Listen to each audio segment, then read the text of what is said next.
दावा है हमारा जंजीरों हम जश्न बहारां देखेंगे। क्या गम है जो नूर की चाहत में शबे गम हमको भी खा जाए। कुछ लोग तो ऐसे भी होंगे जो सुबह दरख्शां देखेंगे। मेरे धरती कश्मीर मुजफ्फराबाद के बागैरत बाशऊर लोगों, आपने पूरी दुनिया माइक खोलो ना, माइक किधर है? के सामने स्पीकर खोलो। अवामी हकूक़ की लड़ाई में साबित कदम रहकर और जानों के नजराने पेश करके इस तहरीक को जो जिला बख्शी है, और हमारा यह ईमान है शहीद मरते नहीं, शहीद जिंदा होते हैं। आज मैं मुख्तसर वक्त में चंद गुजारिशात जो हैं वो जॉइंट एक्शन कमेटी के मेंबरान के आगे रखना चाहता हूँ कि मैं इस पूरे अरसे में ये बात मैंने महसूस की है कि वो जो अपनी बात लोगों के आगे करते हैं उसमें यह कहते हैं कि ये शर्पसंद लोग थे जो हमने शर्पसंदी से इसको बचाया।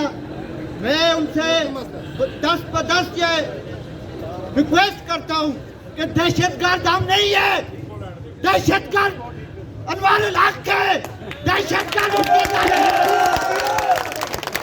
ये बात तो टोक है। ईमान घरों में दाखिल हुआ, ये कैसे कह सकते हैं कि जो लोगों के घरों में दाखिल हुए चादर और चार दीवारी का तकद्दुस पामाल किया, गरीबी बुला करने से दाखिल हुए, किसके कहने के ऊपर दाखिल हुए।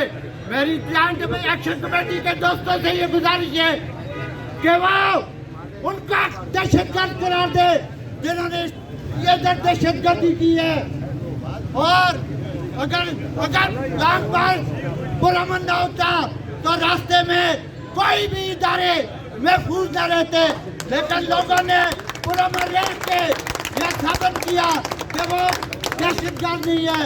और जॉइंट एक्शन कमेटी को अब जो है सख्त मौक़िफ़ अपनाना पड़ेगा। ये लातों के भूत बातों से मारने वाले नहीं है, ये बात रिकॉर्ड के ऊपर मौजूद है।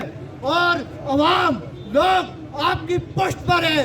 वल्ला मैं ये बात तो तक कहना चाहता हूँ, इसमें कोई हार नहीं है कि आप इनको झूठे पड़ेंगे और इनके झूठे पड़ेंगे, क्योंकि लोगों के नौजवानों के जो है इनके जुल्म और सितम से जो है तंग आए हुए हैं। वस्सलाम।